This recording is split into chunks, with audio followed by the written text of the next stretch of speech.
3 mana leaks, and in addition to that, he has sideboard 3 White Sun Zenith. Ooh. So game 1, he starts out being able to put down a real clock, and then be able to counter it out. In game 2, he can actually just board in a couple of Zeniths if he wants to. So we have the game kicked off right away. So Tim Gruneich, I'm guessing, is on the right-hand side of your screen playing blue-white aggro. Gerry Thompson on the left-hand side of the screen playing 4 or 5 or 6 or 7 color control. And Tim does not have the kind of start he needs. That is not what you want to be doing. I have to imagine that Tim has at least some idea what Gerry's playing, just sort of given Gerry's position as a writer who's talks about his decks a lot, and I don't know that I would keep a hand that isn't putting any pressure on at this point. Geist and the leak. Geist gets countered.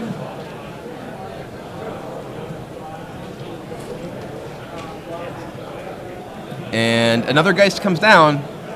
A double Geist hand I can get behind. And Alchemy. That Geist resolves. Now, for you can't answers do that. It's to forbidden. Gerry, it's true. Answers for Gerry for that Geist are... Day of Judgment. ×1. Full stop. His other answer to Geist is Phantasmal Image. Phantasmal Image? Oh, he can't do it. It's a legend. Oh, no, it doesn't matter. That's exactly what it doesn't target. It doesn't target. Oh. I mean, his ability to just get it off the board doesn't is target, so it's Image gonna make or Day. But if he has Snapcaster, he can play it and block. We see 1 mana. Oh, Image. There it is. There we go. 2 mana, Image, gone. So now we've got 2 that's images actually in the one yard. of the interactions that makes me the most miserable is Image killing legends. It's so sad to me that it's just... Image is already an incredibly powerful card. Does it really have to kill Thrun for 2 mana too? And Hero. Does this resolve? I need a hero. Oh, wow, that's an old song. Yeah. When you play a lot of Hero of Oxenridge, as I did, you sing that song a lot. So Gerry so far has had the answer for everything that Tim has thrown at him. And now we see a champion and O-ring on O-ring. Okay, I like that sequencing. It lets him get the counter on his champ. And desperate. Gerry is in a desperate situation. Let's see what happens. He makes a gibbering, raving noise. Ooga booga. So 1-2. Loses his planes and has a Sun Titan. Maybe his situation is not so desperate after all.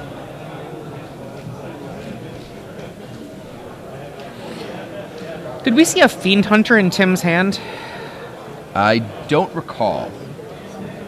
Gerry asks, how many cards do you have? Tim lays them down, 3 cards. We see 1, 2, 3, 4, Sun Titan. Remember the Titans. And what do you get back? Image. Sun Image? Yikes. So... Yikes. Snapcaster, nothing. I will create an army. It is your turn. Maybe I'm going to have to sideboard some Nihil Spellbombs in my Infect deck. Yikes. That guy's good. The Spellbomb? Yeah, it's pretty sweet.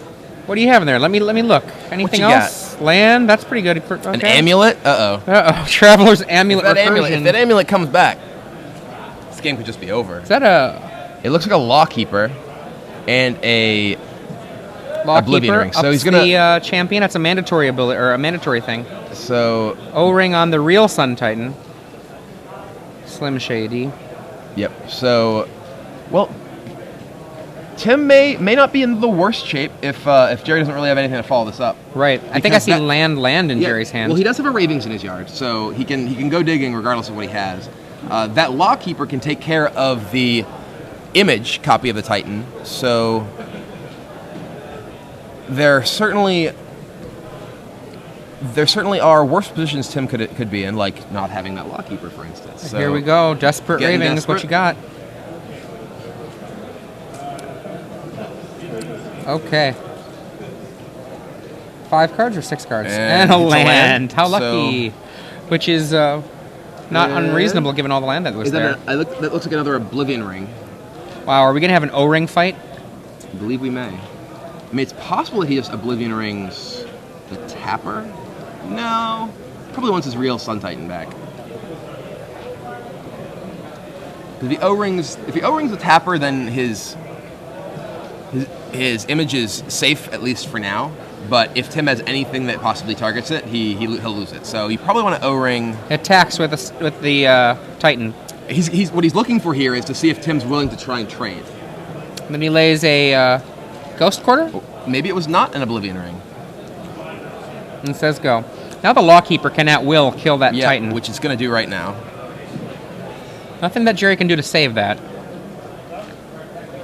In comes the crew. Rawr. We get a lot of damage here. 1, 2, 3, 4, 5, 6, 7, 8, 9, 10, 11 is the attack number there. That's a big number.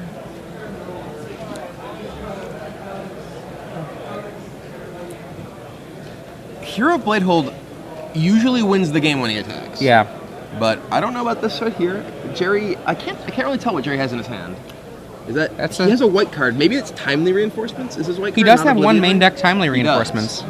And Snapcaster trades with one of the soldier tokens. Meaning Gerry takes 4, 5, 6, 9 7, damage. 8, 9 damage, going to 11 life. Gerry untaps, no effects. Is that another Sun Titan? It's another white card. I think it was Sun Titan. I don't know if Sun Titan does it right now with that Gideon's Lawkeeper out there. Yeah, Lawkeeper, he does as his name suggests. He keeps the law. He makes sure things don't go awry.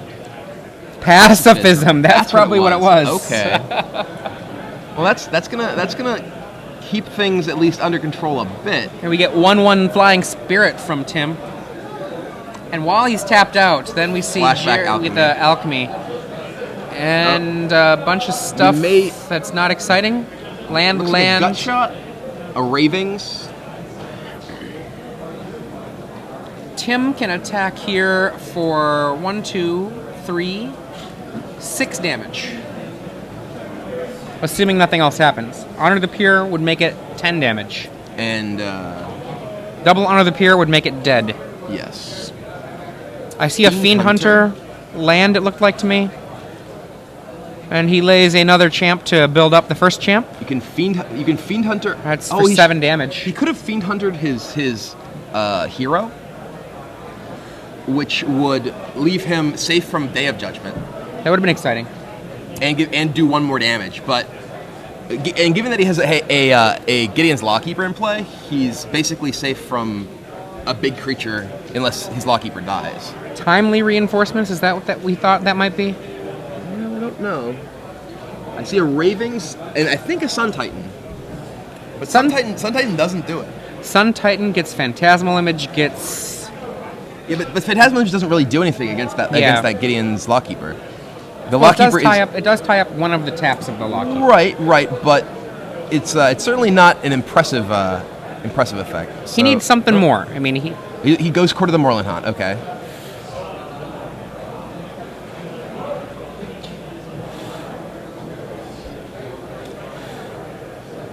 Your Fiend Hunter play would have been very interesting. It's a nice insurance policy. I'm not sure if it's right.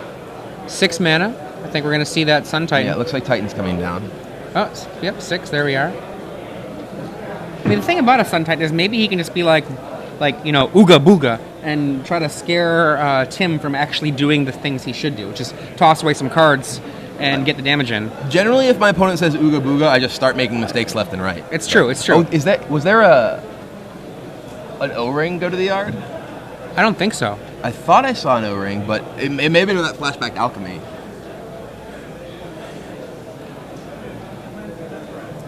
Fiend Hunter and 2 cards I can't make. No, it doesn't look like it. But he can potentially get a Snapcaster. Mana Leaks to tap him down. So you can Snapcaster, but there's nothing we can really get back. Is there a Gut Shot in there? There's a Gut Shot. That doesn't really do much if you ask me. Well, certainly the image. Then, well, Gut Shot kills the Lawkeeper, but he's such low life that he just gets attacked. Yeah. And then the Fiend Hunter actually means that there's the kill. Yeah. So there's a 2 life. Yeah, and the Fiend Hunter is just the game. Yeah, Fiend Hunter makes it done. So Fiend Hunter, you have 4 attackers. Yeah. Fiend Hunter a blocker and kill you. Tapped out at 2 life. Can't pay Phyrexian mana at 2 life. Well, you can. It just doesn't do anything but kill you. Not gonna help. So Fiend Hunter. Yeah. And Gerry's like, there we go. So Tim Gruneich wins game 1 with his blue-white aggro deck against Gerry Thompson's 4-color control. How do you think things look after sideboarding? Well, I think that what's going to happen for Gerry, he's going to bring in the weapons he doesn't have as much of. He's going to bring in those extra days. He's going to bring in the timely reinforcements to make it ×2. Combust is good. And he might bring in maybe... I think that might be about it. On the other side of the table, I think we're going to see... God, there's so many ways he can go. Mm-hmm.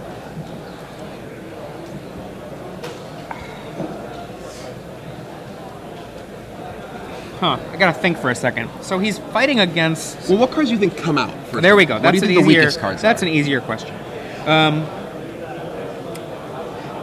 Dismember does not seem particularly good. Mm-hmm. That's a very, very clunky card here. Lawkeeper did some work there, but I actually don't know if it's particularly good in this matchup at all. I mean, it's good against Phantasmal Image. It's basically good really late, you know, and early it's just kind of a crappy guy. I'm not sure exactly. What do you think? I agree with you that Dismember's the worst card. Yeah. After that, Fiend Hunter seems pretty poor. Lawkeeper seems marginal. Fiend Hunter can take out copies of Sun Titan, can take out Sun Titan, but in particular when you're dealing with a deck that has Day of Judgment, which you have to anticipate a lot of Day of Judgments coming out of this deck after sideboarding. I would be very, very hesitant to rely on Fiend Hunter in order to try and deal with my opponent's creatures. Yeah. What do you think of Geist against an opponent that you've seen with Phantasmal Images?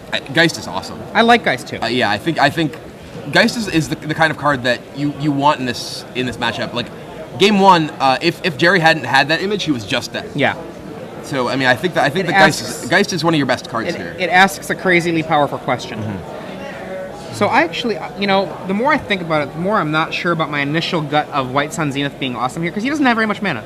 Right. He's only got, 24 mana? That's not very much to try to make a White Sun Zenith It is work. difficult for White Sun Zenith to really be nearly as powerful in this matchup as it is in, say, a control mirror. Right. The games, as we were talking about earlier today, when the game is going that long, that White Sun Zenith would be good. It's actually a position that the aggro deck really doesn't want to be. Yeah. I do think that he has a number of cards that really aren't very powerful, and he certainly takes out the Dismember. It basically does nothing. I imagine he would take out some number of either the Fiend Hunters or the Lawkeepers, maybe both. And I think I would bring in the Zeniths, not because I think they're going to be awesome, because I think they're better than what he has. Right, that's fair. I know that I don't like the Angelic Destinies coming in against a deck that he's already seen has Pacifism and Oblivion Rings. He might bring in the Leonin Relic Warder to fight Oblivion Rings and Pacifism. I can see that. Yeah, I can definitely see those coming in as well. They're also not a terrible creature. They're at least a dude you can play. It's not what you want to do, play a 2/2 on 2, but it can certainly do some beatdowns.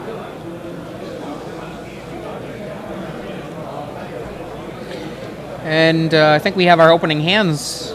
Tim keeps and Gerry lays a land, says go. Tim land, and there we are, the champion. Turn 2, Gerry lays a second land, says go.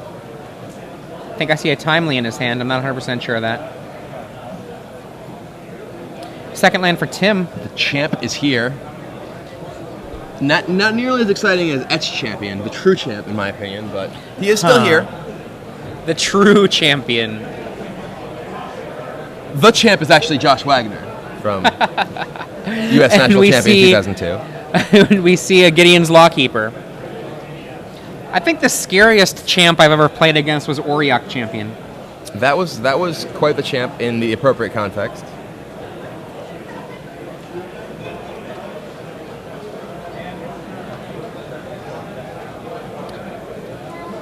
In they come. Moorland Haunt sits out there.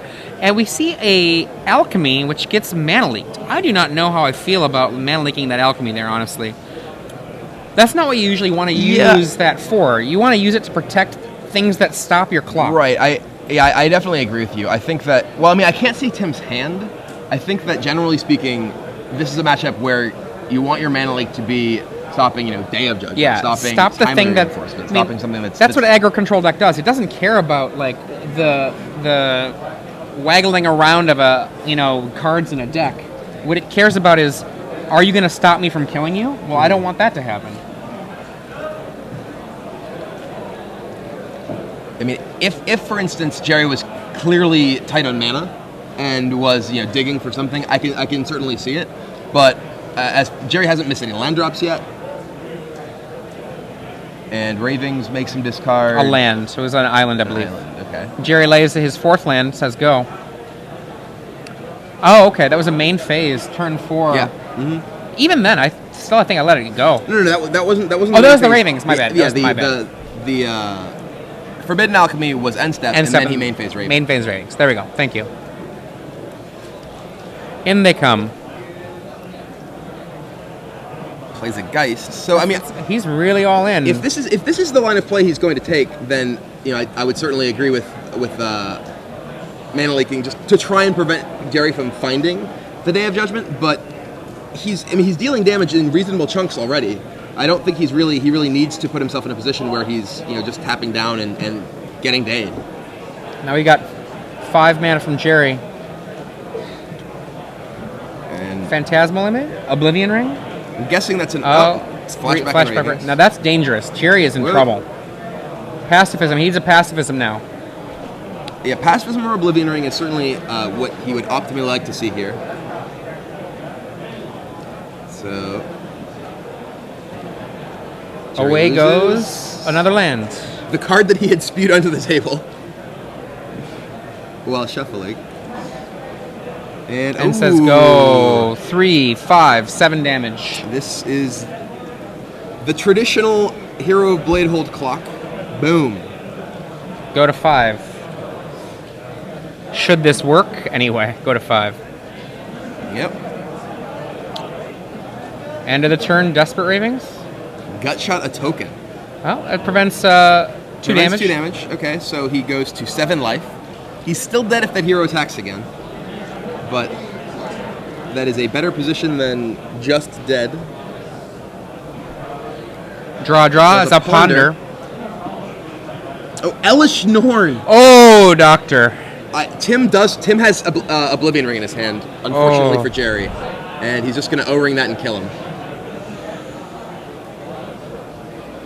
And you are dead. Elish Norn was scary until the game ended. So Tim Gruneich takes it down 2-0 against Gerry Thompson and his 4-color control deck. Yeah. I mean, honestly, this is the nightmare matchup in the format for a control deck. Mm-hmm. And I'm going to say, I think that the incentives for playing white-blue illusions are dominated by playing white weenie blue. Yep. I think it accomplishes the same thing with the added bonus that, you get to have a whole class of decks that are much worse off for you. Yeah, I definitely think that the creatures that you have are more resilient. A lot of the cards you have are more powerful. The Illusion Blue deck does have, it has, I think, more powerful potential explosive openings. Yes. But doesn't have nearly the same sort of resiliency that White Blue does. Yeah. And, I did a lot of testing for Worlds this year, and by the end of it, I was strongly advocating against anyone running illusions, just because it felt like if you wanted to do that, the aggro control deck for you was white.